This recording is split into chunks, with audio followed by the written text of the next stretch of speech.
Oui, bonjour à tous. Nous sommes donc ensemble cet après-midi pendant 1h15 à peu près pour parler de la toiture plate compacte et de la toiture compacte chaude. On va commencer tout de suite en montrant ce que nous considérons et ce que nous voulons définir. Alors, ça démarre bien. La souris qui se rebelle. Donc, la toiture compacte, c'est quand on va mettre l'isolation thermique et acoustique dans notre cas, dans l'épaisseur du gîtage. Donc, on est sur des toitures plates. On va rappeler qu'une toiture plate, ce n'est jamais tout à fait horizontal, hein. Il y aura toujours minimum 2% de pente, et ça, c'est vraiment le minimum. Mais donc, on met l'épaisseur d'isolation dans l'épaisseur du gîtage. Une variante, donc on peut travailler avec des poutres en âme mince, on peut travailler avec un gîtage massif et puis travailler avec un petit profilé latéral que nous allons appeler IQ3 profil qui va venir se greffer sur le côté de la structure. On peut travailler aussi avec une couche d'isolation complémentaire qui viendra côté chaud intérieur de la construction en dessous du frein vapeur et on peut enfin travailler dans un autre système que nous avons appelé pendant longtemps la toiture duo. C'est quand vous avez une grosse épaisseur d'isolation thermique dans l'épaisseur du gîtage, plus un complément qui se trouve, lui, par au-dessus du plancher de toiture. Alors, cette toiture duo, nous avons changé le nom maintenant pour une question de double nom qui était utilisé dans deux endroits différents et nous avons accepté d'appeler notre toiture une toiture compacte chaude. L'ensemble de ces quatre solutions est souvent, d'un point de vue financier et d'un point de vue efficacité, résistance, durabilité, très, très, très avantageux. Et nous avons déjà plus de 20 ans d'expérience positive en Belgique. On va dévoir ça en fin de présentation. Et au début aussi, on va présenter quelques projets qui ont déjà 20 ou 25 ans d'âge. Le programme de cet après-midi, une brève introduction qui va nous dire ce qui fait partie du sujet du jour et ce qui n'en fera pas partie, un rappel de thermique du bâtiment, composition traditionnelle, et on va donc comparer les toitures plates comme on les fait pour le moment et on va voir quelles en sont leurs limites, présenter la toiture compacte et la toiture compacte chaude, quelques nœuds, parce que très important, faire une toiture, c'est une chose, la raccorder au mur, la raccorder aux parois périmétriques, c'est évidemment aussi très important. Et donc, on va vous proposer des nœuds complètement résolus pour faire ces liaisons, plusieurs références, des liens vers nos formations et enfin un petit temps de questions et réponses. Que fait partie du sujet ou qu'est-ce qui n'en fait pas partie? Eh bien, on ne parlera pas aujourd'hui de structure en béton. Donc, toutes les toitures plates avec une structure béton sont hors cadre par rapport à ce que nous disons aujourd'hui. Et pareillement, des toitures inclinées ou des parois verticales avec des finitions extérieures très étanches à la vapeur, on pourrait dire ben, c'est comme une toiture plate. Non, pas du tout. Donc, ça ne fera pas non plus partie de l'exposé de cet après-midi. Ce qui va faire partie de l'exposé, c'est toutes les toitures. Alors, on a le presque qui vient ici entre parenthèses. Donc, je rappelle encore une fois, c'est minimum 2% de pente ou 2 degrés de pente. Bon, 90 degrés, 100%, voilà, mais minimum 2 à 3 degrés de pente. Et nous parlerons ici des toitures avec une structure portante en bois et qu'elles viennent elles-mêmes sur des murs verticaux en ossature bois ou des murs en maçonnerie. On va voir les deux situations. Mais donc, ce qui nous intéresse, nous, c'est la structure de la toiture plate qui est en bois. On parlera aussi bien de neuf que de rénovation. On va parler de petits bâtiments, donc des annexes, des rehaussements, mais aussi des bâtiments complets. Des grandes surfaces de bâtiments, c'est tout à fait possible. Et on va parler de toutes petites surfaces, à l'inverse, au-dessus, par exemple, d'un chéneau, au-dessus d'une barbacane. Alors, voici une photo. Nous sommes, et voilà, un bâtiment qui date déjà de 2002. Donc, on avait un bâtiment existant. Voici le sommet du bâtiment existant, structure en béton. Et le propriétaire, pour des questions de place et d'espace, désire rajouter un étage à sa construction. Et là, on part en ossature bois pour des questions évidentes de légèreté. Et on a, dans cette situation, on se retrouve avec une toiture plate qui vient par au-dessus. Et donc, nous sommes typiquement dans le thème du jour, toiture plate compacte. Alors, HSB, c'est Hout Skelet Bow en néerlandais. Ça va arriver souvent dans mes présentations. Il y a des mots qui viennent du néerlandais parce qu'ils sont parfois plus efficaces et plus concrets que l'expression francophone qui dirait la même chose.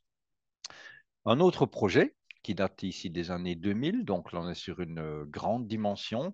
On est sur une crèche avec toiture verte, avec panneaux solaires. Donc ce sera un des cas les plus compliqués à résoudre puisque l'ensoleillement sur ce type de toiture, ben, il est contrarié par les panneaux solaires et par la toiture verte. On verra ça en fin de présentation. Donc ici, c'est plutôt un grand projet. Et à l'inverse, on va présenter ici un tout petit projet. Donc, pour vous situer que ce que l'on propose maintenant s'adapte à beaucoup de surfaces différentes. Nous sommes sur une maison existante, fin des années 60, fin des années 50, pardon, maison de bout de rangée, donc on a une toiture à trois versants et le propriétaire désire augmenter son espace de vie. Vous avez la cheminée du voisin, les différentes photos qui vont suivre, on aura toujours la cheminée du voisin qui est en référence là derrière, donc ça on va dire c'est lundi et nous sommes maintenant mercredi. On a mis en place une nouvelle fêtière qui fait toute la largeur du bâtiment, des chevrons porteurs dans le sens de la pente et on se trouve ici avec l'obligation de faire une avancée de toiture pour recevoir la nouvelle volée d'escalier. Et dans cette situation, on va mettre l'isolation thermique dans l'épaisseur du gîtage et non pas au-dessus. Toiture chaude, on aurait mis au-dessus. Ici, on va le mettre dans l'épaisseur du gîtage, ce qui a comme avantage énorme que la réalisation de l'étanchéité à l'air du côté chaud intérieur est vraiment beaucoup plus simple et beaucoup plus logique. Si on avait mis l'isolation thermique au-dessus du gîtage, eh bien, il aurait fallu que l'étanchéité à l'air des murs, hein, le prolongement ici du mur en briques qui va être enduit, on aurait dû faire le tour de tous les chevrons porteurs qui sont là. C'était beaucoup, beaucoup plus compliqué. Donc, de travailler par le côté chaud intérieur au niveau de l'étanchéité à l'air est vraiment beaucoup plus simple. Et c'est déjà prévu depuis très longtemps dans les notes d'information technique du CSTC. Donc, ici, la référence est une note d'information de août 2014. Et donc, le CSTC prévoit déjà dans cette note que pour des petites surfaces comme ici, ben, sans aucun problème, on peut mettre l'isolant par l'intérieur, donc venir sous le plancher de toiture. On va en parler déjà maintenant. Une simulation hygrométrique est toujours possible. Donc, si on a un doute sur le fonctionnement hygrothermique d'une toiture, d'une paroi, on peut toujours en faire une simulation informatique qui va nous rassurer ou au contraire confirmer qu'on avait raison d'avoir des craintes. Donc ça, on en reparlera dans quelques instants. Quels sont les objectifs et les critères que nous allons prendre en compte? Évidemment, on va parler d'économie d'énergie, mais pas que. On va aussi voir qu'il faut quelque chose qui dure à moyen comme à long terme. Donc, on ne fait pas une transformation pour 5 ans ou pour 10 ans. On est sur minimum 50, 70, 80, 100 ans. Les objectifs sont ceux-là. Et on va, nous, toujours prendre en compte l'aspect écologique. Donc, on va vous présenter de la cellulose IQ3, on va vous présenter des matières qui gèrent la vapeur d'eau de manière beaucoup plus fine qu'un par vapeur pur et dur. Et toutes les matières que l'on va vous proposer ou que l'on va utiliser dans les projets sont vérifiées au point de vue de déclaration de performance environnementale. Et on utilise le système Totem qui nous permet de calibrer et de vérifier quel impact sur l'environnement ont les matières que nous préconisons. Alors, rajouter en plus que le climat intérieur doit être agréable aussi bien en été qu'en hiver. Donc, on n'isole pas uniquement pour une question d'économie d'énergie en période hivernale. On est aussi avec la volonté d'un confort estival qui sera de haute qualité. Et évidemment, tout ceci doit être réalisable. Donc, on ne va pas vous présenter des solutions qui sont limitées à des gens très fortunés. On est avec des solutions qui sont absolument applicables sur les chantiers pour un prix qui est tout à fait justifiable et que l'on peut permettre au client final de comprendre, OK, je paye autant, mais j'ai tel résultat. Donc voilà, tous les objectifs pris en compte dans la suite de ma présentation. Alors pour ça, on va utiliser notre cellulose qui sera donc la partie réellement isolante, aussi bien d'un point de vue thermique qu'acoustique, mais on rappelle qu'un isolant n'est rien si l'air peut passer au travers de cet isolant. Donc nous devrons construire, ce sera fondamental dans le cas des toitures plates compactes, ce sera vraiment très important, la qualité, la continuité de la peau intérieure au niveau de l'étanchéité à l'air, c'est vraiment une exigence premium. Alors, dans notre gamme, nous avons aussi IQ3 Profil. Je vais revenir dessus. Ce sont les petits chevrons complémentaires. On a une gamme Blogel Priotherm qui ne fera pas documenter aujourd'hui, qui permet de faire de la pose de châssis à l'extérieur des constructions. Mais d'autres formations vous sont proposées sur ce thème, hein, pose des châssis. Ça fait partie des propositions qu'on peut vous faire. Toute la gamme Bordeaux qui nous permet de faire les tests d'étanchéité à l'air. Et enfin, le panneau Célite, qui est un panneau très intéressant pour les toitures à versants, pour les parties verticales d'ossature bois, mais qui n'aura rien à faire aujourd'hui dans notre présentation de toiture plate compacte. Donc, les produits dont nous allons parler aujourd'hui seront principalement la cellulose IQ3 et la gamme de produits d'étanchéité à l'air de chez Proclimat. Mais on va en parler dans quelle situation? L'isolation thermique, il faut rappeler deux, trois petites choses, c'est que l'eau, la vapeur d'eau, en fonction de la température de l'air, on a pris ici de l'air de moins 10 degrés jusqu'à 25 degrés centigrades, eh bien, en fonction de cette température, l'air peut transporter plus ou moins de vapeur d'eau. Et on parle ici de grammes de vapeur d'eau par mètre cube d'air. Attention, plus tard dans ma présentation, on va parler de grammes de vapeur d'eau par kilo de matière, par exemple, du bois qui contient de l'humidité, eh bien, on ne va pas parler de grammes par mètre cube de bois, mais on va parler de grammes par kilo de bois.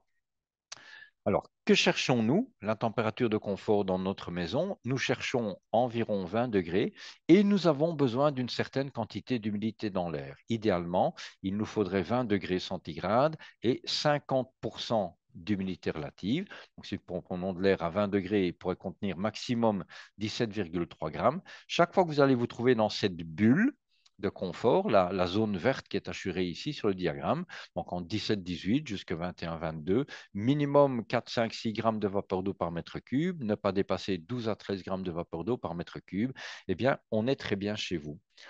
En même temps, que se passe-t-il si à l'extérieur, vous êtes à moins 10 degrés? Corollaire du moins 10 degrés, on a très peu d'humidité dans l'air, même à 100% d'humidité, ça ne fait que 2 grammes de vapeur d'eau par mètre cube. Et on place une éprouvette, nous sommes en laboratoire ici, côté chaud intérieur, donc ici face à nous, nous sommes côté chaud de la maison 20 degrés, du côté froid extérieur moins 10. Nous avons un déséquilibre de température, c'est toujours le corps chaud qui veut transmettre de l'énergie au corps froid, mais nous avons aussi un déséquilibre en matière de vapeur d'eau. C'est toujours la haute pression de vapeur qui veut transmettre à la moins haute pression de vapeur. Et ici à l'intérieur, nous avons 9 à 10 grammes de vapeur d'eau par mètre cube. À l'extérieur, nous n'avons que 1,5 à 2 grammes de vapeur d'eau par mètre cube. Eh bien, la vapeur d'eau veut sortir. Et il a pour ça deux méthodes. La première que l'on va travailler, c'est on va mettre un pare-vapeur. Le but de ce pare-vapeur, c'est que la vapeur d'eau ne puisse pas facilement partir vers l'extérieur. Et sur la maquette que nous avons ici, on va mettre en place successivement 4 pare-vapeurs différents. Donc les classes de pare-vapeur E1, E2, E3, E4 que vous avez ici sont définies par Buildwise. Donc c'est la façon de présenter les pare-vapeurs en Belgique. Donc, quand on parle de MUD 200 mètres, MUD, vous pouvez lire ça, c'est comme une couche d'air de 200 mètres. Imaginez deux locaux avec une ambiance hygrométrique différente et il y a un couloir de 200 mètres entre ces locaux. J'ai une différence, la nature veut toujours équilibrer cette différence, mais il y a 200 mètres ou 25 mètres ou seulement 2 mètres de couloir à franchir. Et il est évident que si le couloir est plus court, eh bien la quantité de vapeur d'eau qui va pouvoir passer d'une ambiance à l'autre est plus importante. Je vous ai dit, il faut empêcher la vapeur d'eau de partir, il ne faut pas la laisser s'échapper vers l'extérieur parce que, un, on en a besoin chez nous, il nous faut 8 à 9 grammes de vapeur d'eau par mètre cube chez nous, et si vous laissez partir de la vapeur d'eau vers une zone plus froide, il y a un risque de condensation. Donc on se dit, OK, il ne faut pas laisser partir la vapeur d'eau, ben, mettons un pare-vapeur pur et dur le plus efficace possible. Ça, c'est la première idée. Mais en fait, on se rend compte très vite que si vous avez la moindre ouverture dans cet écran étanche à l'air, ce n'est plus le phénomène de diffusion, donc diffuser, c'est passer au travers des marchandises, ce n'est plus la diffusion qui va compter, c'est la convection. Donc ce n'est plus une chambre à air qui est légèrement poreuse et qui se dégonfle petit à petit, c'est vous roulez sur un clou et il y a tout qui s'échappe au même moment par le même endroit. Donc le vrai combat, ce n'est pas tellement choisir quel type de pare-vapeur je vais mettre, c'est se mettre dans une situation où il n'y a pas de convection. Et donc ça impose de coller périmétriquement. Tous les laits doivent être raccordés au mur, il faut les raccorder entre eux. Si on regarde ce qui se passe dans une toiture plate, on va commencer par les toitures froides, telles qu'on les a faites en Belgique pendant pas mal d'années, hein. Entre 1945 et 1978, on a pratiquement toujours fait ça. Et donc, nous allons nous trouver avec une toiture froide. Pourquoi est-ce qu'on l'appelle froide? Parce que le plancher de toiture qui se trouve ici, donc on va légender et on met les différentes choses que l'on trouve dans ce type de construction. Donc, on a toujours une membrane pare-pluie qui est posée sur un plancher continu. Le plancher peut être de type OSB, mais il peut être aussi de type volige. Et la toiture froide, on l'appelle comme ça parce que le plancher ici, ben, il est à la même température que l'extérieur de la construction. Dans ce type de toiture, nous avons ici la structure portante. On a les cales de pente que l'on a posées sur la structure et qui sont parallèles à la structure. On a une isolation partielle, voire historiquement pas d'isolation du tout, mais donc une isolation partielle fait que l'air qui se trouve ici est en fait de l'air à la température extérieure. Et en fait, on s'aperçoit que dans ce type de toiture, on a de l'air qui circule. Et cet air qui circule, hein, selon la pression, vous êtes sur le sommet d'une colline, dans le fond d'une vallée, vous avez des voisins plus hauts que vous ou moins hauts que vous, on peut avoir des phénomènes d'humidification de l'isolant qui vont être liés à ça. Mais d'où viennent ces courants d'air? Comment se fait-il que de l'air circule à cet endroit? Eh bien, si on enlève dans une construction ici comme relativement neuf, donc on a un gîtage neuf, on a un plancher neuf, mais ici on est dans une situation plus ancienne, on va trouver au niveau de la pénétration des gîtages bois dans les murs, qu'ils soient en maçonnerie ou en ossature bois, mais c'est plus vrai encore dans les murs maçonnés, on va se trouver avec une série de défauts qui font que, en fait, l'air, sans aucun problème, peut circuler en dessous du plancher de toiture ou au-dessus de l'isolant qu'on a posé. Et cet air, donc on fait un quart de tour, nous sommes maintenant parallèlement au gîtage. Hein. L'image précédente, on était perpendiculaire, nous sommes maintenant parallèle au gîtage. Eh bien, sans aucun problème, de l'air va pouvoir entrer d'un côté et s'échapper par l'autre côté. Quand vous avez par exemple un trou de spot comme ici, avec à l'intérieur de l'air qui est chauffé, eh bien nous allons voir comme dans une montgolfière, vous faites un trou dans l'enveloppe d'une montgolfière, eh bien vous avez de l'air chaud qui va s'échapper par cet endroit. Mais il contenait à l'intérieur 9 ou 10 grammes de vapeur d'eau par mètre cube qui nous convenait très bien. D'un point de vue physiologique, on était très content, on était très heureux. Mais vous avez de l'humidité qui s'en va dans de l'air qui est beaucoup plus froid et qui, lui, n'est plus capable de transporter les 8 ou 9 grammes de vapeur d'eau par mètre cube, où va aller se déposer l'humidité? Ce sera sur le plancher en bois. Alors, on a mis ici l'évidence d'un trou de spot, mais on va regarder aussi ce qui se passe ici sur le côté, par exemple, une fissure très classique hein, dans les constructions plancher bois sur mur maçonné. C'est très classique, cette ouverture périmétrique. Et donc, là aussi, nous avons de l'air chaud et normalement humide qui s'échappe, qui arrive dans une zone plus froide, trop chargée d'humidité. C'est votre plancher qui, sous l'effet du rayonnement nocturne, hein, principalement, va devenir la zone la plus froide. Alors, c'est quoi ces petites flèches rouges que j'ai mis ici au-dessus? En réalité, il faut se rappeler que c'est toujours les corps chauds qui rayonnent vers les corps froids. Et donc, une nuit d'hiver sans nuages, une toiture plate, elle rayonne vers le cosmos qui est à moins 273 degrés. Et donc, vous pouvez très facilement vous trouver avec une couche de PDM ou de roofing ici qui est à moins 5, moins 8 ou moins 10 degrés, alors que 1,50 m au-dessus de votre plateforme, le thermomètre il dit 0 degré, mais la membrane, elle est beaucoup plus froide et ça, c'est sous cet effet donc, du rayonnement vers le cosmos. Donc, on a isolé dans les années 75, 80, 85, on a isolé de façon inadéquate une série de plateformes qui se sont détruites en 2-3 ans, alors que ces plateformes étaient parfois là depuis 20 ans sans isolation, elles ne posaient pas de problème. en tout cas pas de problème au niveau de d'humidité. On avait des problèmes énergétiques, mais on ne s'en rendait pas compte. Et à partir du moment où on a mis un petit peu d'isolant dans la partie inférieure, on se trouve avec des toitures qui n'ont plus duré très longtemps. Donc c'est clair et net, en Belgique, la toiture froide, on n'en parle plus. Franchement, il ne faut pas la faire. On a donc une parade. La toiture chaude, on l'appelle chaude simplement parce que l'isolant thermique se trouve posé au-dessus du plancher de toiture et donc le plancher de toiture, en gros, se trouve à la même température que l'intérieur du bâtiment. Bon, il y aura quand même des plaques de plâtre et des plaques de finition, donc ce n'est pas 100% exact, mais en tout cas, on ne va pas se trouver à la température extrême que nous avions dans le cas d'une toiture froide. Pas d'isolation thermique dans l'épaisseur de la structure et surtout pas de pare-vapeur. Vous avez un pare-vapeur continu ici sous l'isolant ou sur le plancher de toiture.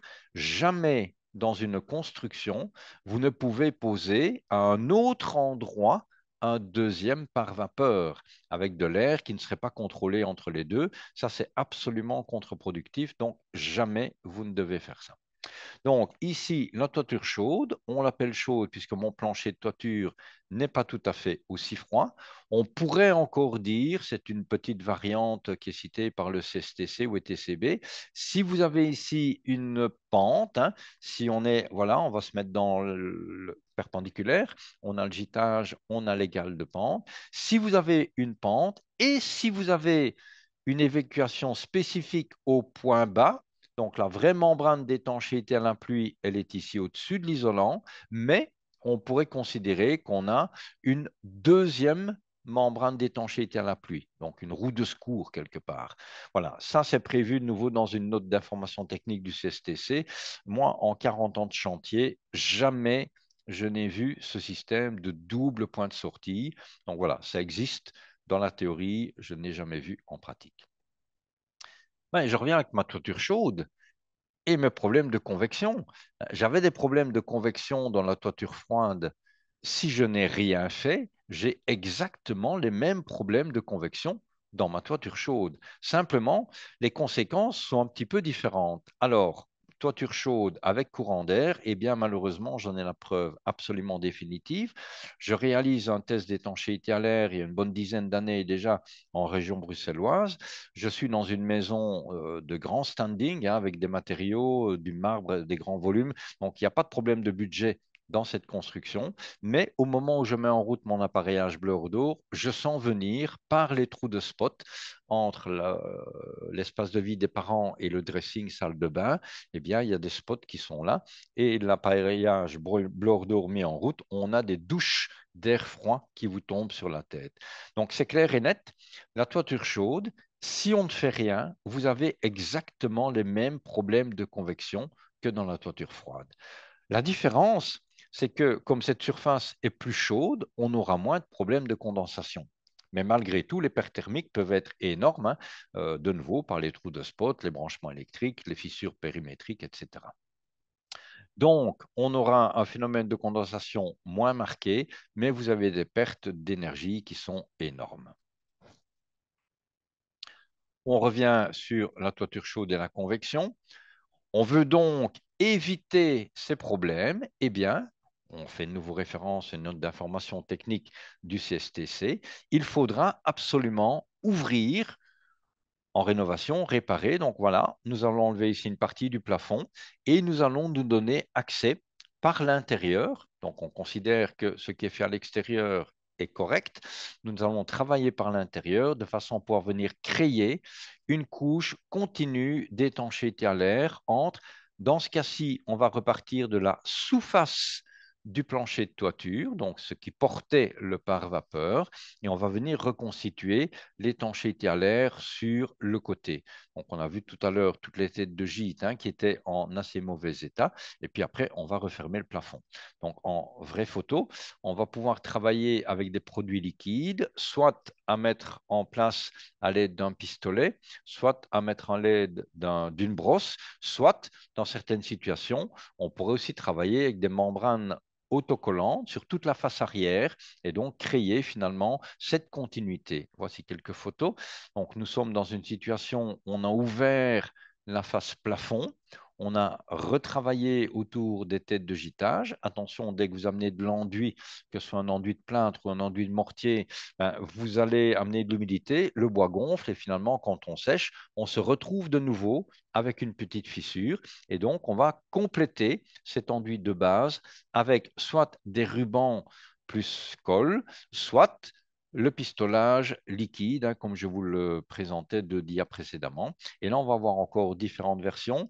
On peut mettre à la brosse. On a un petit pistolet de chantier très facile à utiliser sur un compresseur de chantier avec 5 bars et demi de pression, ça fonctionne. Ou bien, on pourrait travailler dans certaines situations, mais qui demandent une surface plus importante à traiter, avec un pistolet professionnel type carrosserie automobile. Là, on travaille avec 350 barres de pression. On travaille avec un gicleur de 2 dixièmes de millimètre d'épaisseur. Et donc, jamais de fibre avec ce type de pistolage. Alors qu'ici, on est avec une ouverture beaucoup plus large. On a 4 millimètres à l'extrémité du pistolet. Et donc là, on peut travailler avec des fibres qui nous permettent de colmater des ouvertures plus importantes. Voici donc au total une situation où on a traité les têtes de gîte qui pénétraient dans les murs. On a ouvert, dans ce cas-ci par au-dessus, par en dessous. On a rectifié au niveau des enduits et puis on a pistolé le petit pistolet, on a une bague. Hein. Bon, ceux que ça intéresse, je sais qu'il y a 2 entrepreneurs qui suivent la formation. Donc, ceux que ça intéresse après pour vraiment voir, tiens, le pistolet, comment on fait, à quel endroit le trouver, tout ça, on peut bien entendu vous aider. Et on va encore parler d'un troisième système qui n'est pratiquement plus utilisé actuellement en Belgique. C'est ce qu'on appelle la toiture inversée. Donc là, vous avez une couche de lestage qui vient sur l'isolant. Le pare-vapeur qui fait en même temps, dans ce cas-ci, l'étanchéité à la pluie. Donc là, c'est clair, on doit absolument avoir l'évacuation au point bas. Et donc, ce type de toiture, ben, il porte en lui-même son handicap. Hein. On a l'eau en cas de pluie qui va passer au travers de l'isolant par les joints et qui va venir ruisseler sur la couche étanche à la pluie qui se trouve sur le plancher. Et l'eau est un fluide caloporteur très efficace. Donc, si vous avez de l'eau qui passe au travers et puis qui coulisse ici dessus, ben, en fait, ça court-circuite quelque part votre isolant. Donc, clairement, la toiture inversée, c'est quelque chose qui n'est plus à recommander dans le contexte actuel. Et là, de nouveau, on se retrouve exactement la même situation. Hein. Si on veut évacuer, ben, enfin, ce n'est pas si on veut, dans le cas d'une toiture inversée, on est obligé d'évacuer par le point bas. Nous arrivons maintenant sur les toitures plates. On a vu que les toitures, aussi bien chaudes que froides, présentaient un gros problème au niveau des courants de convection. Et grâce à la construction de toitures compactes, on va éviter ce courant de convection. Alors, de façon synthétique, nous aurons toujours une membrane d'étanchéité à la pluie continue sur un support continu, volige ou OSB. Donc ça ressemble au départ d'une toiture plate habituelle. Nous aurons une structure avec la pente. Hein, je rappelle, ce sera toujours minimum 2% ou 2 degrés de pente. On va dire 2 degrés, comme ça, c'est encore un peu plus que 2%. Un écran frein vapeur intelligent côté chaud intérieur et un remplissage intégral. Donc, le remplissage intégral, je vais employer le mot plusieurs fois dans l'après-midi. Le remplissage intégral n'est absolument pas une option. Le remplissage intégral serait une des conditions de base pour qu'une toiture compacte puisse être envisagée. Et d'ailleurs, pas que les toitures compactes. Et on va terminer avec en contre-latage un espace technique et une finition ouverte à la diffusion. Donc, notre membrane intelligente, Intello Plus, que l'on va mettre de ce côté chaud intérieur du bâtiment, elle va avoir un fonctionnement variable. Je l'explique dans quelques minutes. Si vous venez mettre ensuite un élément de finition qui, lui, est infiniment fermé à la vapeur d'eau, eh bien, il n'y a plus de possibilité pour Intello de faire son travail.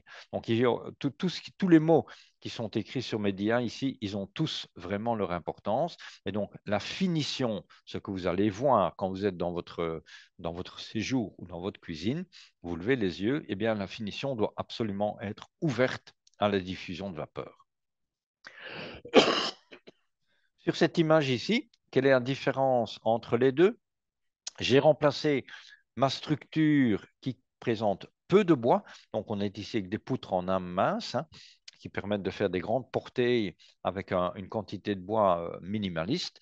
On a remplacé ça par une construction plus traditionnelle où on va se trouver avec des pièces de bois, par exemple 8-23 ou 10-30. Eh bien, on va le voir dans quelques instants. Le bois en lui-même comporte un certain risque. Et le premier risque que l'on va avoir en travaillant avec des quantités de bois importantes, c'est que au départ, vous pouvez vous trouver avec du bois qui n'est pas sec. Et si on arrive avec du bois qui contient 15, 20, 25% de son poids en eau, donc c'est du bois à 15, 20, 25% d'humidité, eh bien cette humidité, elle est contenue dans le bois et elle va se trouver coincée entre la membrane d'étanchéité à la pluie que l'on met par au-dessus et le frein de vapeur intelligent que l'on met ici en dessous. Donc ce sera un premier point négatif, c'est si vous amenez au moment de la construction, si on a de l'humidité qui est prévue et qui est coincée dans l'épaisseur de construction, ce n'est pas quelque chose de positif. On va regarder aussi les influences du soleil et du rayonnement nocturne. Comme je vous l'avais déjà annoncé tout à l'heure, la quantité de soleil que reçoit une membrane, surtout une membrane comme nous allons la recommander, c'est-à-dire noire, foncée, de façon à justement recevoir et pouvoir emmagasiner cette quantité de soleil, eh bien, vous avez la capacité de mesurer sur une toiture plate compacte en EPDM ou en roofing sans aucune exagération.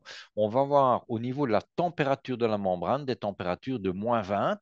-20, ça correspond à une nuit d'hiver où il fait peut-être -2, -3, mais sans nuages et en rayonnement vers l'extérieur. À l'inverse, 70 degrés, vous mettez un thermomètre 1,50 m au-dessus de la membrane, elle va peut-être vous dire, ben OK, aujourd'hui il y a 32, il y a 33 degrés, mais la membrane elle-même, elle peut monter à 70, 75 ou 80 degrés. Donc en mettant ici -20 et 70, on n'est pas du tout dans l'exagération. Je pense qu'on aurait pu écrire -30 à certains endroits de Belgique. Cette année, l'hiver 2024-2025, on a eu 2-3 nuits vraiment très froides à la baraque Michel. Eh bien, -22, -25 au niveau d'une membrane, c'est parfaitement réaliste. Et +80, +85, c'est tout à fait envisageable. Donc, la vie de la membrane ici, ce n'est pas un long fleuve tranquille, hein, c'est quelque chose qui est exigeant. À l'intérieur, grâce à l'isolation thermique, bien entendu, on a diminué fortement cette amplitude de variation. Et donc, tout le monde est parti en vacances. On a laissé la maison sur hors gel. Eh bien, vous ne descendrez jamais à l'intérieur. Si vous avez 25 ou 30 cm de cellulose, vous ne serez jamais ici en dessous de -12, -13, -15 degrés. Et idéalement, même quand il y a plein soleil à l'extérieur, vous ne monterez pas au-dessus de 22, 23 degrés. Donc ça, c'est l'effet de l'isolation thermique. On part d'une variation d'amplitude énorme et on arrive à une variation d'amplitude beaucoup, beaucoup plus raisonnable. Donc, on a parlé d'humidité dans le bois, on a parlé du rayonnement dans un sens et dans l'autre sens. Nous allons parler maintenant de la diffusion de vapeur. Donc, c'est la quantité de vapeur qui arrive à traverser, ce n'est pas passé à côté, hein. Rappelez-vous, tantôt, on a une fente et on a vu que quand il y avait une fente, l'air passait à côté des membranes, c'est de la convection, ça c'est catastrophique. Ici, on est bien dans un phénomène de diffusion et la quantité qui diffuse en hiver depuis la zone chaude vers la zone froide, si elle est plus petite que la quantité qui peut sortir en été sous l'influence de la zone chaude vers la zone qui est considérée à ce moment-là comme froide, hein, +50 et on va revenir vers du 22-23 degrés, eh bien ça, c'est le facteur de diffusion qui nous intéresse. Laissez pénétrer dans l'épaisseur de la toiture en hiver moins que ce qui peut sortir en période d'été. Vous êtes dans une situation pérenne qui va durer longtemps. Je vous rappelle que le problème au départ, c'était éventuellement l'humidité qui était contenue dans les bois de construction. Alors, on a un phénomène de diffusion vers l'intérieur que nous allons maîtriser avec notre membrane Intello. Objectivement, je dois vous dire qu'il y a un tout petit phénomène de diffusion aussi vers l'extérieur, mais la taille de mes flèches ici n'est pas correcte. Donc, il aurait fallu des flèches encore beaucoup plus petites. On parle ici de valeurs mudées avec un EPDM ou un roofing. On est avec des valeurs mudées de l'ordre de 150 ou de 200 mètres de couche d'air équivalente. Donc, ces phénomènes de diffusion, je ne vais pas dire qu'on n'en tient pas compte du tout, mais ils sont vraiment de très faible importance. Résultat de tout ça, Que se passe-t-il au niveau de l'humidité? Eh bien, en période hivernale, il fait plus chaud dans ma maison qu'à l'extérieur. En période hivernale, l'humidité, progressivement, sur les 3, 4, 5 mois d'hiver, va migrer et va se déplacer vers l'extérieur de la construction. Il va donc venir stationner, hein, se stocker temporairement dans mon plancher ou dans mes pièces de bois qui sont là-bas. Sous l'aspect du soleil en été, heureusement, ce phénomène va s'inverser et on va voir l'humidité qui revient vers l'intérieur du bâtiment. Alors, aussi bien la cellulose que nous employons ici que le bois massif sont capables de stocker et d'absorber une certaine quantité d'humidité sous forme de vapeur. On ne parle pas ici d'eau liquide, on parle d'eau vapeur. Mais le bois se trouve généralement aux environs de 500 à 600 kg par mètre cube. Elle peut stocker 10% de son poids.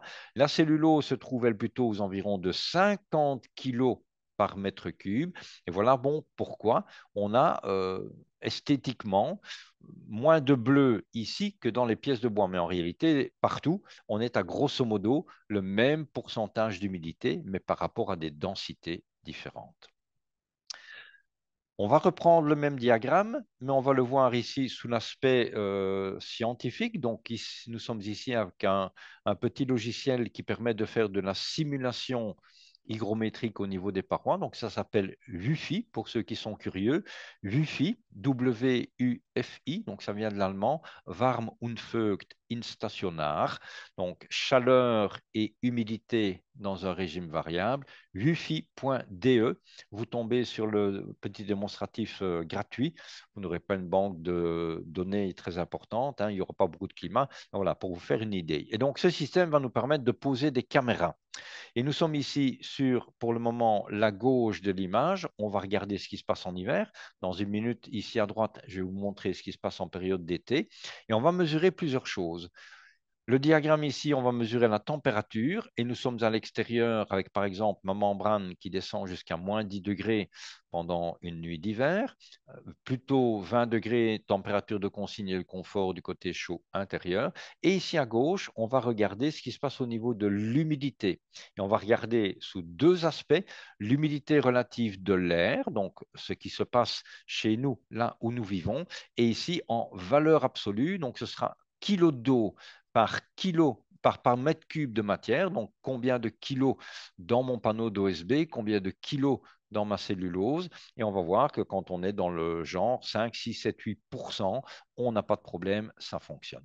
Alors, sous la différence de température, 20 degrés à l'intérieur, moins 10 à l'extérieur, bien entendu, la chute de température, ça c'est un diagramme de Glaser classique, ça se trouve dans l'isolant. Et si on regarde au niveau de la vapeur d'eau qui arrive en surpression, il y a plus de vapeur d'eau à l'intérieur qu'à l'extérieur, sans aucun problème, elle traverse ma finition qui est neutre au niveau de la vapeur d'eau et elle vient buter sur mon frein de vapeur.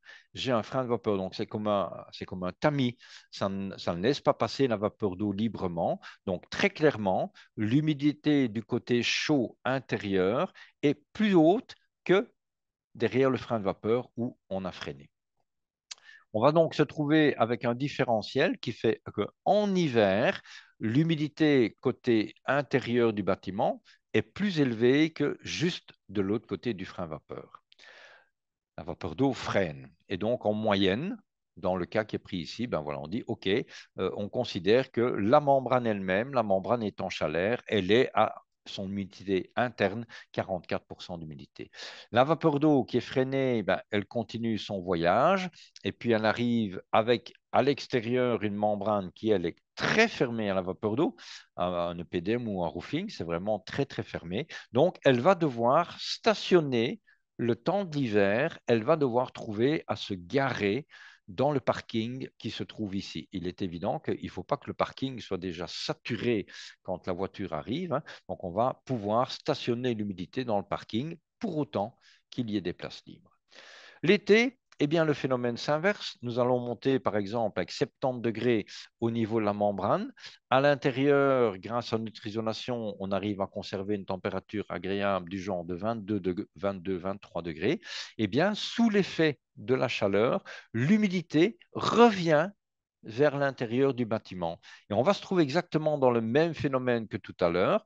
L'humidité est chassée vers l'intérieur, elle vient buter contre le frein vapeur, donc qui de nouveau va faire un étranglement, un rétrécissement du passage. Et donc, on va se trouver dans la situation inverse où vous avez une humidité au-dessus du frein vapeur qui est plus élevée que l'humidité qu'on va trouver du côté intérieur du bâtiment. Et dans ce cas-ci, on a dit, ben voilà, en moyenne, on est par exemple ce jour-là, à l'instant T, à 72% d'humidité. Alors le système Wi-Fi, je vous présente ici un instant bloqué un jour d'hiver, un instant bloqué un jour d'été. Le système Wi-Fi est un système dynamique. Donc pour ceux qui iront chercher le logiciel de démonstration, vous mettez vos petites caméras où vous désirez et vous pouvez faire une simulation sur 2-3 ans et on va voir que tout ça, toutes ces lignes bougent en permanence. Donc, ce n'est pas tout l'hiver 44 degrés, tout l'hiver 72%, mais à plusieurs périodes, ce sera comme ça. Et grâce à notre finition transparente au niveau de la vapeur d'eau, on va pouvoir évacuer vers l'intérieur du bâtiment. Donc, on est bien avec une période où, en période d'hiver, on va charger, on va remplir les places dans le parking, et en période d'été, on va vider, on va vidanger ce parking. Nous avions les classes de par vapeur définies par le CSTC, E1, E2, E3, E4. Bon, je vous rappelle que c'est comme un couloir de 5 mètres, 25 mètres, 200 mètres de long. On va mettre ça sur un graphique. Et donc, les trois premières catégories, E1, E2, E3, figurent ici sur mon graphique. On a la valeur mu-d qui est indiquée ici en vertical. La classe E4 n'est pas sur le dessin. La valeur mu-d ferait 200 mètres, donc on serait 4 fois plus haut que le dessin dont je dispose ici. Et on va ajouter un complément supplémentaire. On va regarder l'humidité relative ambiante, donc là où se trouve la membrane, là où elle fait son travail. Et on va ajouter, depuis récemment, donc Bill Weiss a fait ça fin 2003, début 2024, ou dans le courant 2024, je ne sais plus exactement, mais on a ajouté deux catégories qui sont des catégories membranes hygrovariables. Et on a défini les paramètres climatiques dans lesquels on travaille, donc d'un point de vue scientifique, pouvoir faire des hypothèses et valider des hypothèses, il faut fixer des balises.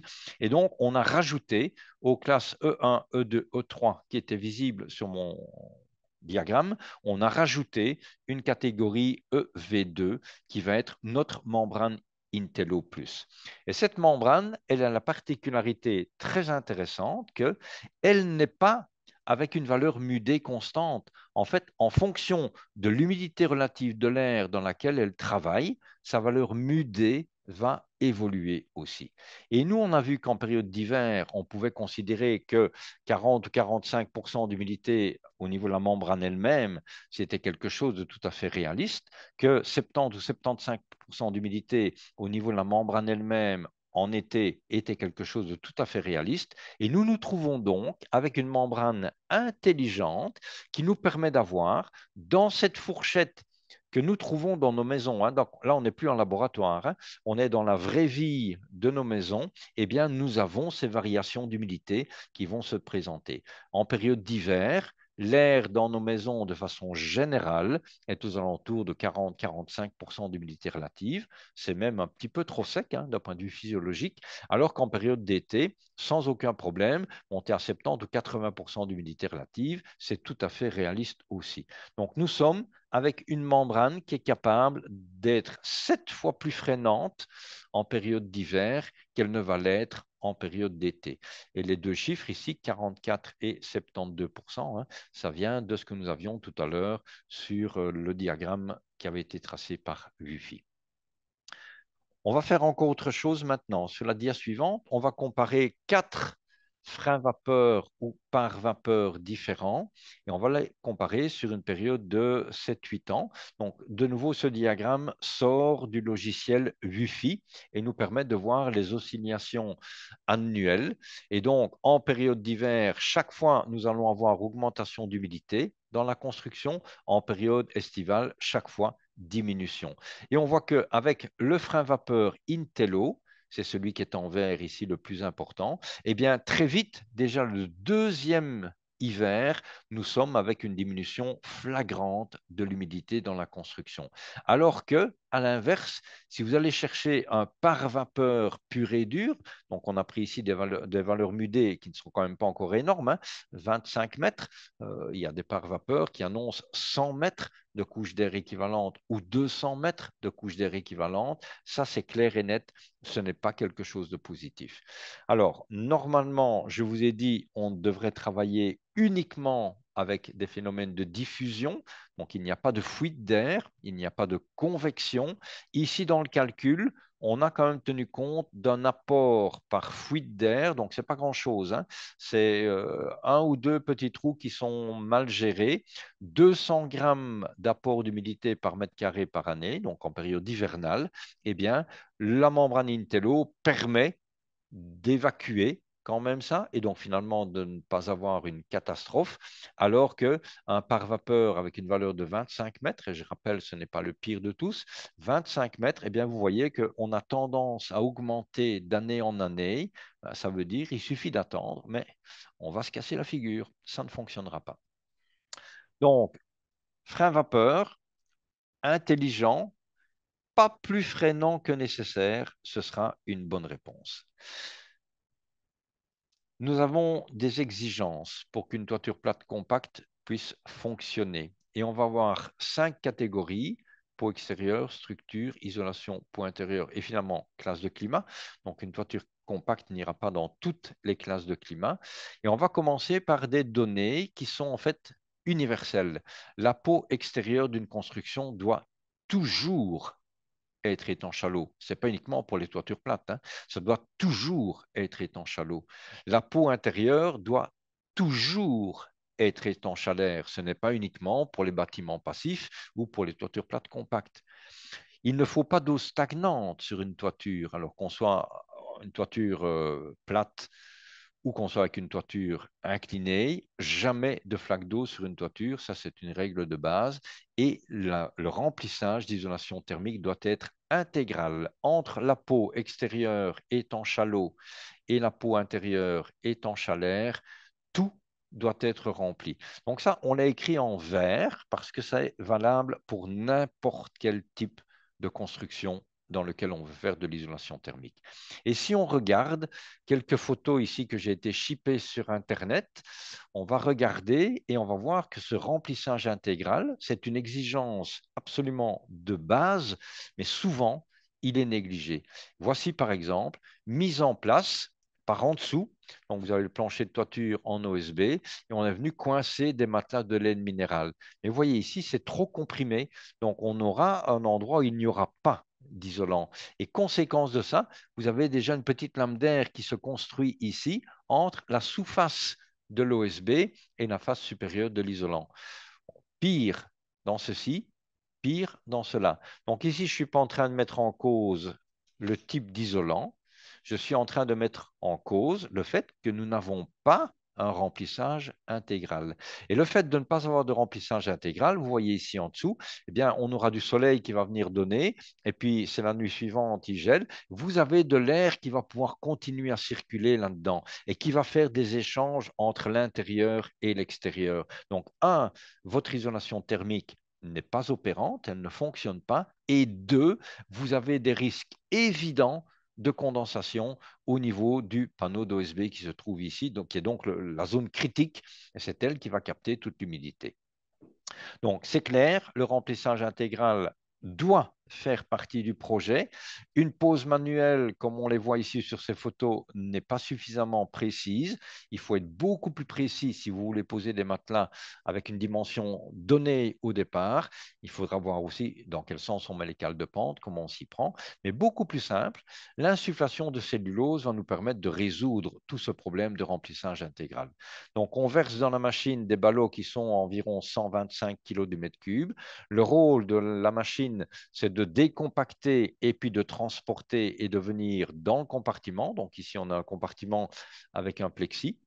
C'est là qui nous permet de faire une photo du remplissage. On a mis dans ce compartiment un obstacle, ce qui n'est pas du tout une bonne idée, hein. Donc, on ne doit pas mettre d'obstacle. Ce qu'on veut vous montrer ici, c'est que même avec le cas d'un obstacle inopportun, eh bien, on va arriver à faire un remplissage intégral grâce à l'insufflation. Voilà, l'insufflation est terminée. On va maintenant passer en dessous du compartiment, on va l'ouvrir et vous voyez que la cellulose, ce n'est pas du tout comme du sucre ou du sable, hein. Il faut la faire tomber, elle ne tombe pas toute seule. Et malgré l'obstacle, on a un remplissage qui était parfait. Donc, on avait 10 exigences qu'on était en train de construire. La peau est en chalots, pas d'eau stagnante, remplissage intégral est en chalaire. On va rajouter, pour une toiture plate compacte, qu'elle doit profiter du soleil. Donc, on a besoin d'une toiture ensoleillée avec une membrane de couleur foncée. On veut capter l'énergie. C'est le moteur dont on a besoin pour ramener l'humidité vers la face intérieure du bâtiment. Dans les cas où on ne pourra pas assurer cet ensoleillement, ce sera le dernier chapitre de ma présentation, dans 5 minutes, nous devrons travailler à ce moment-là avec ce qu'on appelle la toiture compacte chaude. Donc, on mettra un complément d'isolation par au-dessus. La structure, on en a déjà parlé au départ, pas amener des bois hautement humide, donc maximum 18%, mieux 16%, et dans la majorité des cas, dans mes propres constructions, moi j'ai toujours travaillé avec des bois qui arrivaient sur le chantier aux environs de 13 ou 14% d'humidité relative, et là vous démarrez avec un réservoir sec, avec un parking vide. On a parlé tantôt de pouvoir stationner des véhicules dans un parking. Si vous démarrez avec un parking qui est tout vide, vous avez beaucoup plus de possibilités d'accueillir des véhicules qui doivent venir y loger pendant 2-3 mois d'hiver. Le remplissage intégral est de préférence avec une isolation thermique ouverte à la vapeur. C'est le cas de notre cellulose. On va revenir sur ces déplacements d'humidité qui vont vers l'extérieur, qui reviennent vers l'intérieur. Eh bien, il est évident que d'avoir un isolant ouvert à la vapeur d'eau est un avantage énorme pour que ces déplacements puissent se faire dans l'épaisseur de la toiture. La peau intérieure, on doit vérifier qu'elle était en chaleur, donc un test d'infiltrométrie, ce qu'on appelle généralement le test Blohr-D'Or.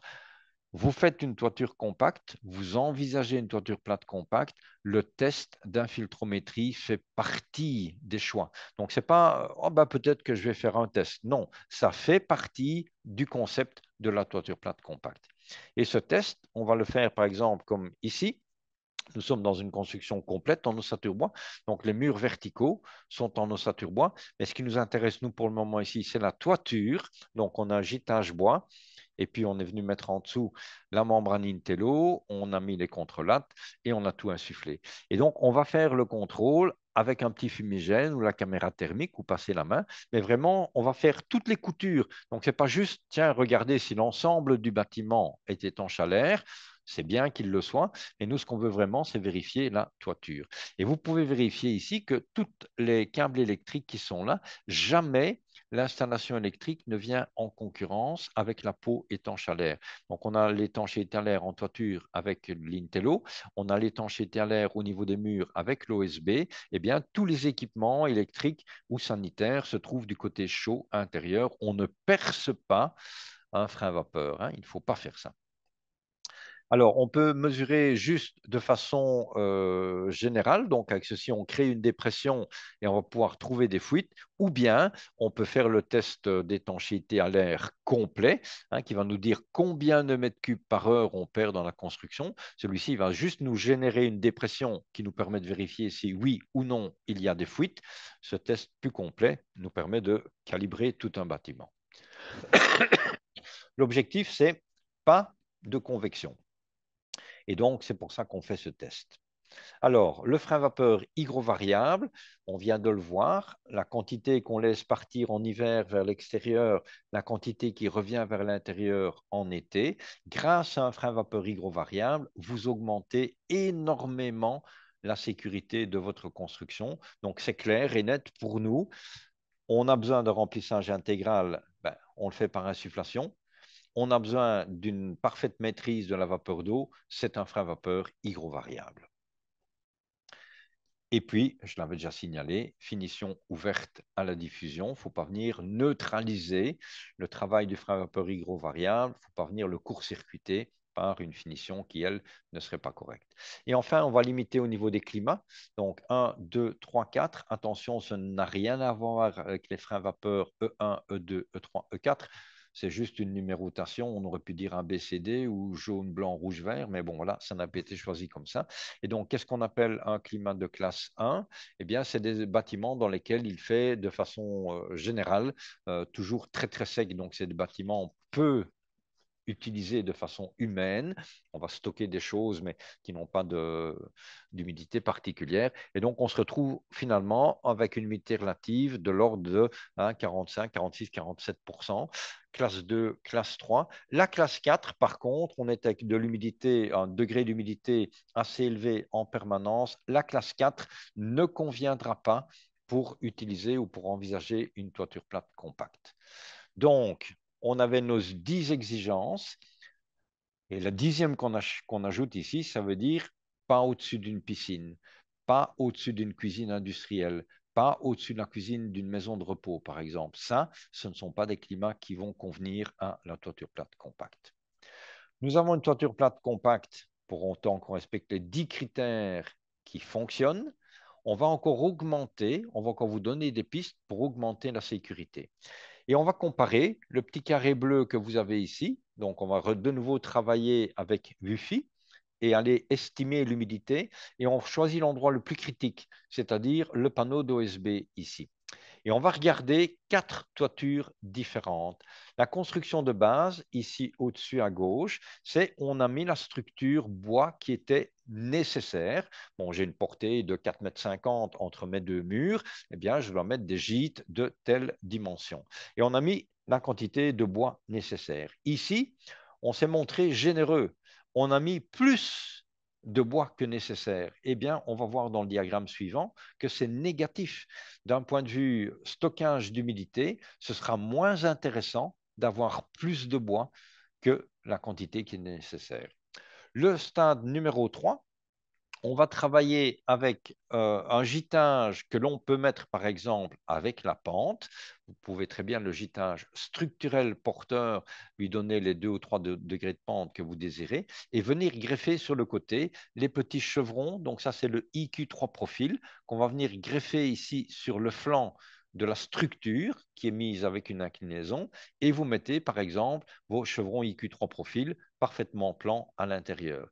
Bénéfice de cette façon de travailler, c'est que nous allons avoir une quantité de bois qui se trouve vers le côté extérieur de la construction et je diminue la quantité de bois qui se trouve du côté chaud intérieur de la construction. Et enfin, quatrième, donc c'est une variante, donc on a 3 fois ici la structure qui est suffisante, et ici on travaille avec des poutres en masse, donc de nouveau, on a moins de bois massif que dans la solution de base, et surtout que dans la solution où on a augmenté la quantité de bois. Sur le diagramme suivant, je ne sais pas faire apparaître les courbes les unes après les autres, malheureusement, mais sur le diagramme suivant, on va retrouver ces 4 situations et on se trouve de nouveau avec un graphique qui vient de Wi-Fi sur 7-8 ans. La ligne noire, ce serait, ça c'est impossible, ce serait si on n'avait pas de bois du tout. Eh bien, si on n'avait pas de bois du tout, si on n'a pas besoin de structure, vous seriez avec cette courbe noire qui vient ici, ce serait la plus avantageuse. Évidemment, celle-là n'est pas possible. Il nous faut du bois. Et on va regarder ce qui se passe avec la construction de base où les poutres plus épaisses, et vous allez voir que la construction de base, en vert ici, on ne la voit pas très bien, ou poutres plus épaisses, eh bien, les poutres plus épaisses font que, au total, dans mon OSB, dans le petit carré bleu où on mesurait l'humidité, dans mon OSB, j'aurai 2-3% d'humidité en plus quand j'augmente la quantité de bois. À l'inverse, quand je diminue avec des poutres du côté supérieur et puis le petit profilé IQ3 profil ou des poutres en I, donc j'ai diminué la quantité de bois. On va revenir une couche en arrière hein, pour voir ça. Donc ça, c'est celle où on avait du bois massif, ou bien j'ai surcoté la quantité de bois, et à l'inverse, j'ai diminué la quantité de bois, j'ai diminué la quantité de bois. Eh bien, ce sont celles-là, elles sont confondues, hein, le bleu et le noir ici. Donc le noir, noir, noir, ça, ce serait irréaliste, il n'y a pas de support, mais c'est ce qui fonctionnerait le mieux. Ici, c'est quand on a diminué la quantité de bois, la différence entre une solution et l'autre est très faible. Là, au contraire, c'est quand on augmente la quantité de bois. Donc, on le voit, c'est négatif. Mettre plus de bois que nécessaire, ce n'est pas une idée qui va nous amener vers la sécurité. Alors, les simulations 2D, donc ça, c'est avec le système UFI.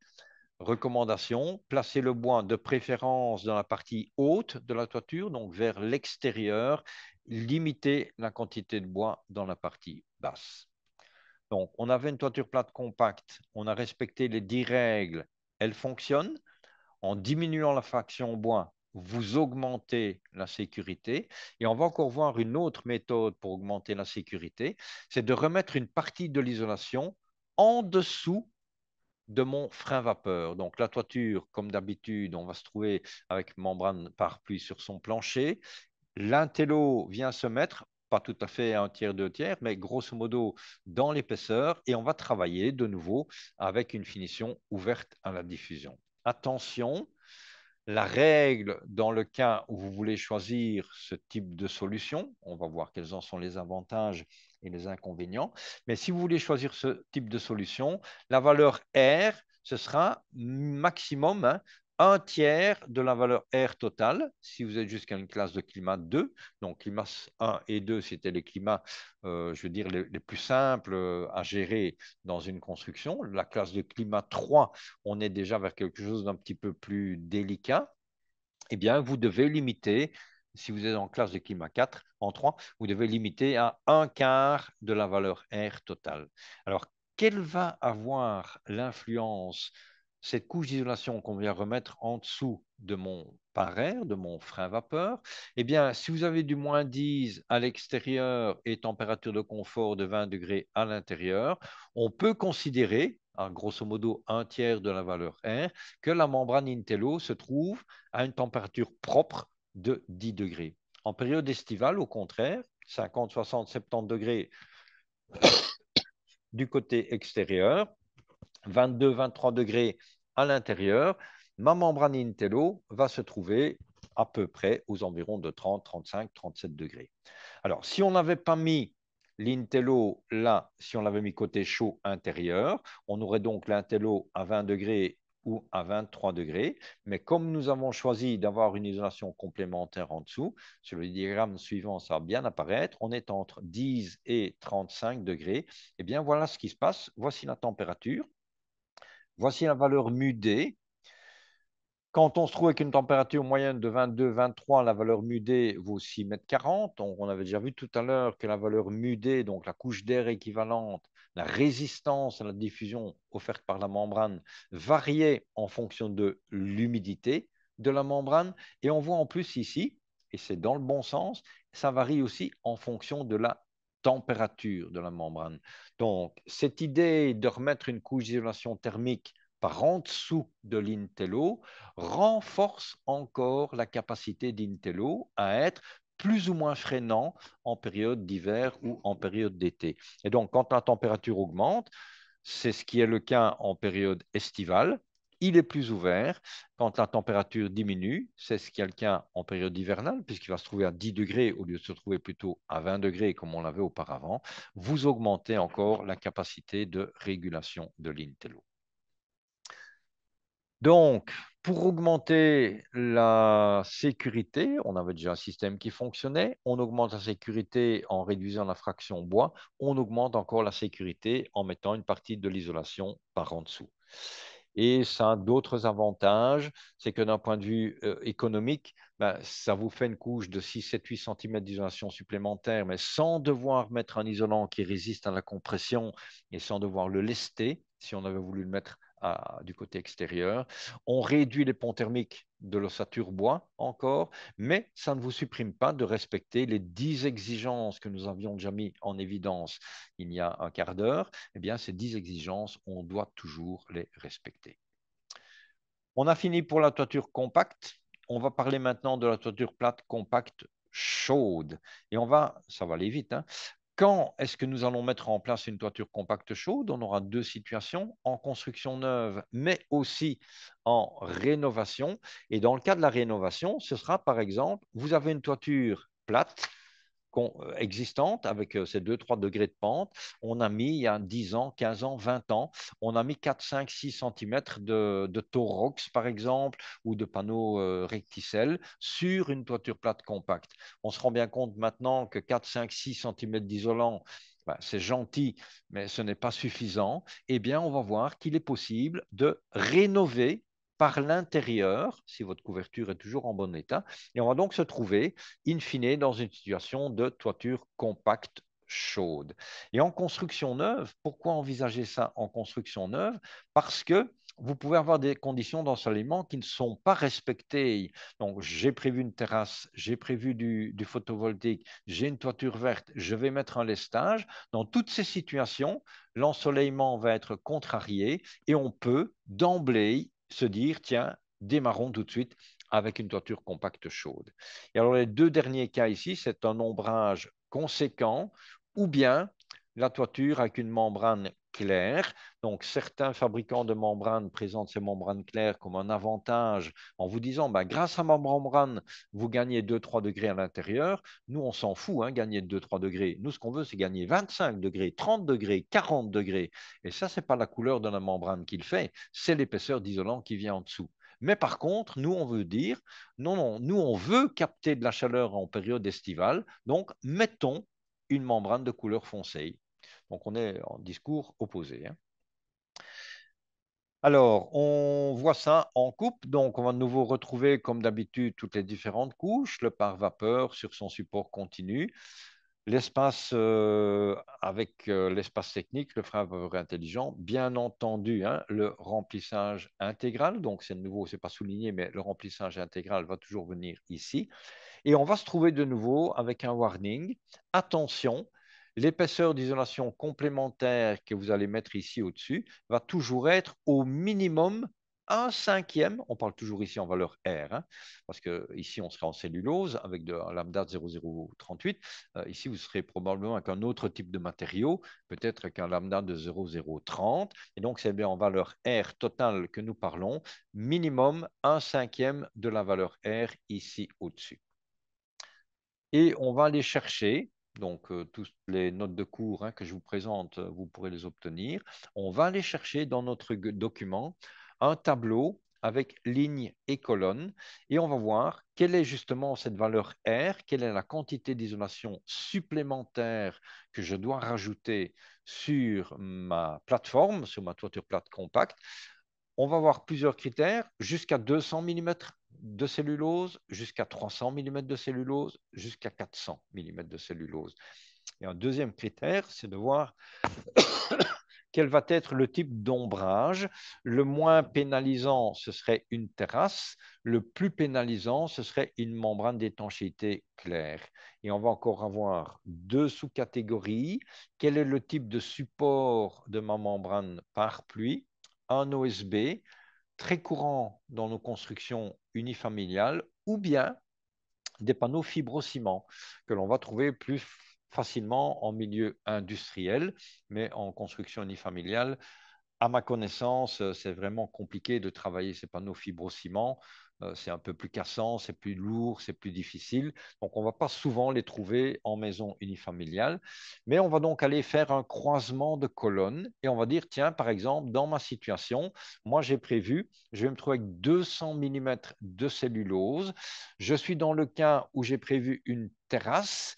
Quelle est la quantité d'isolant complémentaire que je dois mettre? Donc, grâce ou à cause de ma terrasse, mon ensoleillement n'est plus suffisant, eh bien, vous allez devoir rajouter 30 millimètres si vous travaillez avec des valeurs lambda genre 0,025, donc des panneaux de synthèse, ou bien 50 millimètres si vous travaillez par exemple avec du taurox, hein, laine de roche haute densité ou du liège, eh bien, vous devriez rajouter 50 millimètres d'isolant sur vos 200 millimètres. Si vous augmentez l'épaisseur d'isolation thermique de base, vous devez augmenter l'épaisseur d'isolation complémentaire, hein. Donc, si on passe ici, dans une colonne où vous auriez 300 mm, eh bien, vous devriez mettre 80 mm d'isolant complémentaire plutôt que 50. Et pareil, si nous descendons avec des ombrages qui deviennent de plus en plus compliqués, vous allez devoir augmenter l'épaisseur d'isolation complémentaire. Quand vous arrivez dans le petit carré ici à droite, nous consulter, ben en fait, on va vous dire ne le faites pas. Vous êtes en dehors des critères de sécurité, vous êtes dans une situation où les risques ne sont plus couverts par la qualité de mise en œuvre et la qualité des isolants. Donc, on est dans les critères où il ne faut pas y aller. Voilà. Donc, la toiture plate compacte, ça n'ira pas toujours. La toiture compacte chaude, c'est un palliatif, mais il y a quand même des limites. Et donc, si on se trouve avec un ensoleillement vraiment très mauvais et avec des épaisseurs d'isolation fort importantes, on vous dira ne le faites pas. Alors, on a fait ici au-dessus des espaces secs. Donc, ce serait typiquement chambre à coucher, cuisine, salle à manger. Et on pourrait refaire un tableau où on serait sur des espaces qui seraient considérés comme tout le temps humides. Je vous rappelle que ça n'ira que pour les classes de climat 1, 2 et maximum 3. Et donc, voilà, il faut être prudent de nouveau avec ça. Et donc, dans cette situation, ben, on aura besoin de 45 ou 75 mm, alors que dans la version précédente, hein, nous avions besoin de 30 ou de 50 mm. Bon, ce n'est pas non plus le jour et la nuit. Et donc, nous avons deux tableaux. Ces tableaux sont à votre disposition. Ils seront dans la documentation dont vous allez pouvoir profiter. Et nous terminons dans les 3 minutes qui viennent avec quelques nœuds constructifs. Voilà, toiture compacte MOB, donc c'est maison ossature bois. Moi, je préfère HSB, Out Scaled Bow. Et on va se trouver avec 4 schémas différents. Donc, il y en a d'autres hein, encore disponibles dans notre bibliothèque de dessin. Et on va en regarder un. On va choisir celui qui est ici en bas à gauche. On va regarder ce détail. On va le regarder de plus près. Et toujours, toujours, dans nos détails, on va vous faire des loupes et on va vous agrandir de façon à bien mettre en évidence le type de raccord que l'on fait. Et si on regarde soigneusement celui qui se trouve ici, vous avez le raccord bleu et blanc que nous avons là-bas. Eh bien, nous sommes typiquement dans une toiture qui existait. Donc, vous avez le plancher en volige dans ce cas-ci, hein, ça date des années 50, 60 ou 70. On a mis, il y a 8, 10, 12, 15 ans, 4, 5, 6 cm d'isolant thermique par au-dessus du plancher. Et puis, changement de propriétaire, et les nouveaux propriétaires se disent, ah, mais moi, je vais isoler toute cette partie-là. Ah, mais moi, je vais isoler mon mur extérieur. Et donc, on travaille et on va finalement avoir une toiture compacte chaude, alors qu'au départ, c'était une toiture chaude, mais très mal isolée, hein. Il y a 4 cm d'isolant, c'était clairement pas assez. Et on va se retrouver en finale avec une toiture compacte chaude, avec grosso modo, possiblement, vous avez les cales de pente ici, 30 ou 35 cm d'isolant qu'on aura rajouté par rapport aux 30 ou 40 qui existaient déjà. Voilà, tous ces détails-là sont disponibles, vous pouvez aller les chercher. Alors, quelques références. On est ici à Bruxelles, on est à Schaerbeek exactement.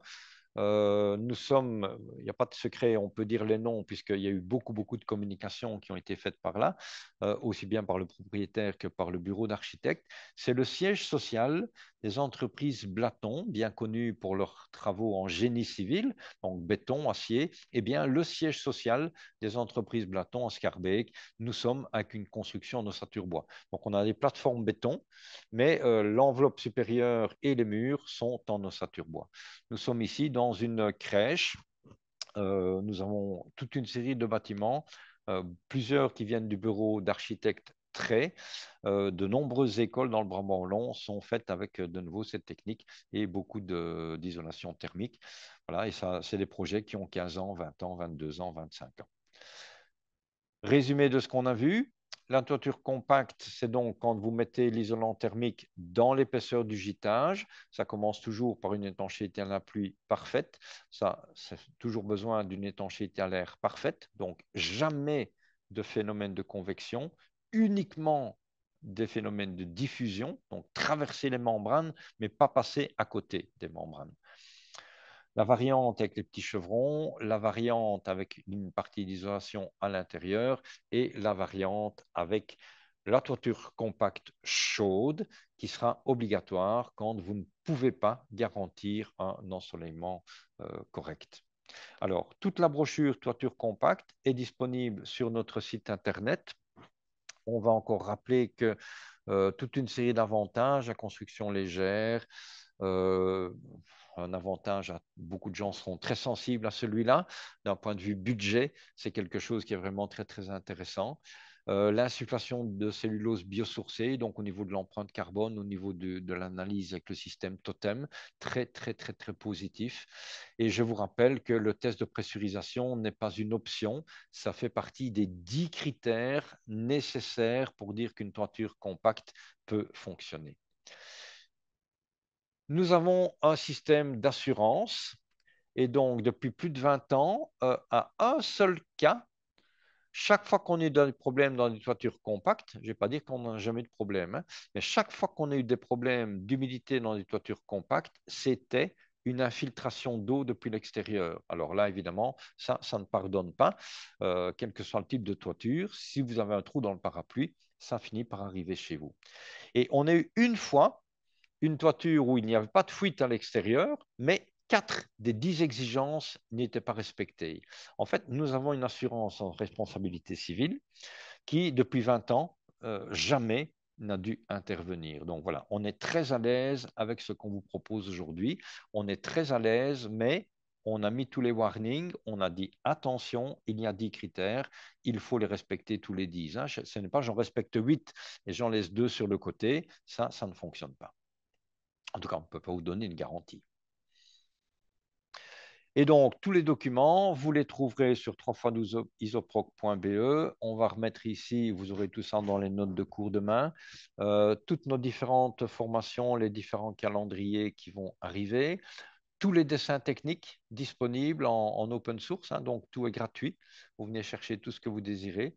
Et on a évidemment, nous aussi, tous les systèmes, toutes les équipes et les moyens de contrôler la qualité de ce que l'on a réellement construit. Donc, Test Bordeaux, ici, c'est dans des grands bâtiments, mais maisons individuelles, hein, sans problème, on fait le même test. Et même si vous ne travaillez que sur une partie d'annexe et on ne fait qu'une petite partie du bâtiment, donc vous ne travaillez pas sur les deux versants de toiture, vous ne travaillez pas sur les châssis de fenêtres, mais vous faites une annexe à l'arrière avec une toiture plate, il faut organiser le test d'étanchéité à l'air pour la toiture plate. Hein. Ce qu'on veut vérifier, c'est qu'il n'y a pas de convection et qu'il n'y aura que des phénomènes de diffusion.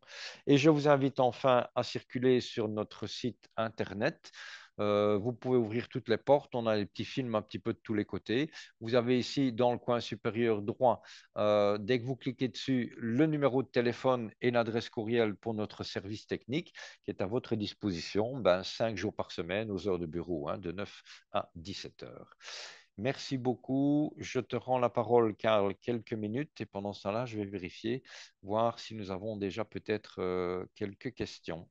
Ja, merci André. Je vais justement vite lancer deux questions à vous. Voilà, vous les voyez disponibles.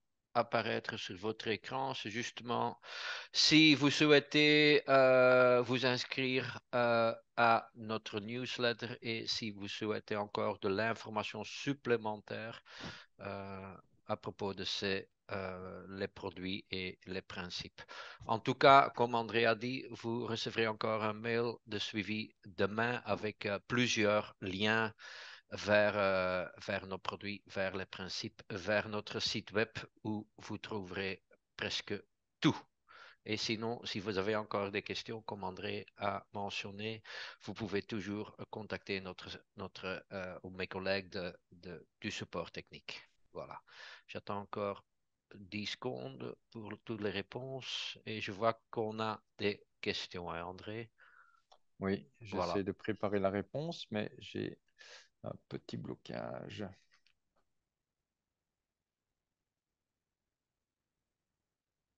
Voilà. Est-ce que tu les vois? Oui, je vois les questions, mais j'essaie d'aller chercher Nadir pour répondre. Ah, ok. Et là, j'ai un souci, il y a quelque chose qui ne fonctionne pas. Je n'ai plus de pilotage sur ma souris. Mais enfin, ça c'est encore un coup de Musk, hein. Elon Musk, je te hais. Ja, voilà. Voilà, ok. Vas-y. T'es-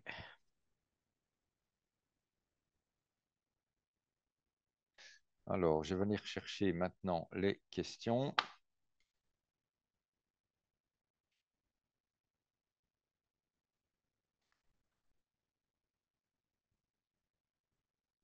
Est-ce qu'elles sont parties, mes questions? Hop. Donc, j'ai trois questions de Marc. Que pensez-vous de l'avis plutôt mitigé du CSTC Buildwise concernant les toitures plates compactes NIT 280? Donc, la NIT 280 date déjà d'une bonne dizaine d'années ou 15 ans, oui, 2012. Donc, la connaissance du CSTC depuis lors a fortement évolué. Je fais moi-même partie de plusieurs groupes de travail au sein du CSTC, donc j'ai beaucoup collaboré avec le CSTC. Et donc, l'argument majeur du CSTC en se méfiant des toitures plates compactes, c'est de dire oui, mais attention, donc j'ai remis en apparent pour le moment, je pense que vous pouvez le revoir, la DIA 62. Donc on voit tous les écrans ici. En fait, tous ces écrans Intello, ils vont être cachés par des plaques de finition, du lambris ou autre chose. Donc on ne sera jamais directement soumis aux UV, ni non plus à des agressions mécaniques, hein, comme quelqu'un qui lève une échelle, quelqu'un qui vient forer un trou. Et donc, ça, c'est la première objection du CSTC, c'est de dire, oui, oui, oui, oui, vous mettez votre Intello à l'intérieur, mais il est dans une position relativement délicate et il pourrait être assez facilement abîmé. Il est évident, hein, je l'ai dit, la toiture plate compacte est une toiture qui demande beaucoup de minutie et c'est évident qu'on ne veut pas de convection, ben, il ne faut pas de trou dans l'Intello. Donc ça, en effet, on est obligé d'être prudent et d'être respectueux, méticuleux au niveau de la mise en œuvre. Alors, diapo 54 ou 56, alors de nouveau, c'est bloqué. C'est bizarre, ça, quand j'ai les questions à l'écran, ma souris ne veut plus opérer. Je vais répondre sans ça. Donc, la question, c'est que se passe-t-il au niveau de l'hygrovariabilité du frein de vapeur en cas de toiture compacte chaude? Est-ce que l'isolation complémentaire, donc ce qu'on remet par au-dessus, ne limite pas l'effet d'inversion du transfert de vapeur d'eau? Bien entendu. Donc, si vous mettez une partie de l'isolation thermique, alors j'ai quand même essayé de ressortir de celui-ci. Excusez-moi, je cherche comment faire pour aller rechercher. Elle ne veut pas. Donc, il y a encore un problème à résoudre après. C'était dia 52, je crois qu'on parlait. Hop. Voilà. Donc, si vous rajoutez une partie d'isolation thermique ici au-dessus, il est évident que je diminue la quantité de rayonnement qui arrive sur mon panneau. Mais c'est déjà parce qu'on manquait de rayonnement que l'on ajoute une partie d'isolation thermique ici. Et son but, c'est que au lieu, si elle n'y était pas, je me trouve avec mon panneau d'OSB qui de temps en temps serait à moins 10 degrés. Et grâce à cette isolation thermique complémentaire, au lieu d'être à moins 10, je suis à 2 ou 3 ou 5 degrés. Et c'est ça le but, c'est d'augmenter la température de la zone critique. C'est mon panneau d'OSB qui est la zone la plus critique dans cette construction. Et si pendant la zone la plus critique, qui est l'hiver, les journées où il fait vraiment froid dehors, je peux augmenter la température de cette zone critique de quelques degrés, eh bien, je diminue très fortement, mais ça, c'est le Wi-Fi qui dit de façon précise de combien, je diminue donc très fortement le risque de condensation à cet endroit-là. Et c'est ça que l'on veut faire avec cette isolation complémentaire. Mais c'est vrai qu'on diminue la quantité d'énergie qui revient vers l'intérieur du bâtiment, mais on se trouvait déjà dans une situation où on était quelque peu limité. Alors, diapo 62, toiture compacte avec zinc ou est-ce une membrane imitation zinc? Non, nous sommes bien dans une situation où on a un zinc courbe, un zinc en joint debout qui est en courbe. C'est une situation qui, en effet, est encore d'un point de vue technique exigeante aussi. Je n'ai pas les calculs complets de cette toiture, mais certainement une simulation Wi-Fi a dû être effectuée avant de réaliser cette toiture. J'ai encore une question de Robin. Dans le cas de la toiture compacte chaude, est-il possible d'envisager de remplacer l'isolant pur avec un isolant biosourcé? Oui, oui. Typiquement, du liège, ça peut le faire, hein. On a des lièges qui sont prévus pour aller se mettre à cet endroit-là.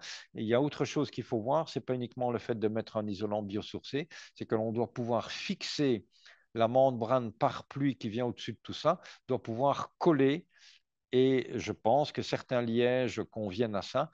Et là, je ne peux pas répondre avec certitude ou je ne sais pas vous donner de marque ou de type de liège, mais certainement, avec du liège, ce serait envisageable. Pour d'autres types de matériaux, comme par exemple de travailler avec de la cellulose de ce côté-là, nous, on ne va pas le recommander. Alors, fibre de bois type Nature Eld, il faudrait vérifier. Je ne connais pas les caractéristiques, donc justement à l'arrachement. Hein, donc c'est ça qu'il faut voir en cas de forte sollicitation aérolique. Donc il y a des gros coups de vent, mais il ne faut pas que la membrane puisse déliter ou arracher une partie de l'isolant sur laquelle elle est fixée. Donc je ne peux pas répondre de façon catégorique, mais avec du liège, je suis convaincu qu'on peut trouver des solutions avec des fibres de bois haute densité et pour autant qu'on ait une cohésion suffisante entre les fibres, ce serait possible aussi probablement. Et ça, il faut interroger notre service technique concernant Nature Eld. Je ne connais pas les chiffres, je ne peux pas répondre. Alors, est-ce que j'ai de nouvelles questions? Les tableaux donnent des épaisseurs minimum. Il n'y a pas vraiment d'épaisseur maximum, donc de nouveau question de marque à 16h26. Donc les deux tableaux que je vous ai mis en colonne, et on va les rechercher par exemple. Le tableau suivant, si ça veut bien. Donc de nouveau, je suis obligé de sortir de là pour aller faire bouger.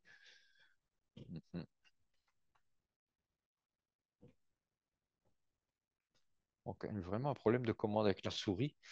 Donc, j'ai quand même encore des trucs qui sont un petit peu verroulés là. Donc, voilà, si on reprend les tableaux comme ça en ligne et colonne, donc c'est bien l'épaisseur minimum d'isolation à rajouter. Il faut être conscient qu'on pourrait mettre plus, mais à partir du moment où vous mettez plus, ben, vous augmentez la hauteur des acrotères, vous rendez éventuellement plus difficile l'accès par un palier intermédiaire, hein, typiquement dans les escaliers. Les volets d'escalier, un retournement de 180 degrés, des entresols. Ben voilà, ça peut un petit peu compliquer les choses, mais on peut mettre plus que l'épaisseur minimum. Oui, on peut. Je regarde si j'ai encore d'autres questions qui soient arrivées. Je pense que là, on va être quand même déjà pas mal. Karl, as-tu quelque chose à rajouter? Non, Le tableau donne des épaisseurs minimum. je pense que toutes les questions sont. Tu as répondu à toutes les questions, André. Voilà, je Voilà. suis dans le timing qui était prévu. Je vous rappelle donc que vous avez la possibilité d'avoir des informations complémentaires de par notre site internet, tous les dessins qui sont en accès libre, les cahiers de charges, hein, les descriptifs pour les architectes, aussi bien en neutre qu'en non neutre. Tout est disponible sur notre site. Vous avez de très nombreux films de mise en œuvre, de nombreuses photos de référence de différents chantiers. Donc, allez un petit peu vous perdre dans les méandres de notre site et vous en retirez beaucoup d'intérêt. Alors, j'espère que l'entrepreneur qui m'avait téléphoné juste avant 15 heures a suivi aussi. Si malgré tout, il y reste des questions, eh bien, vous avez toujours l'accès de nous téléphoner donc au 015 62 19 35. Merci beaucoup, bonne fin de journée et à une prochaine présentation éventuellement. Au revoir. Merci, à bientôt.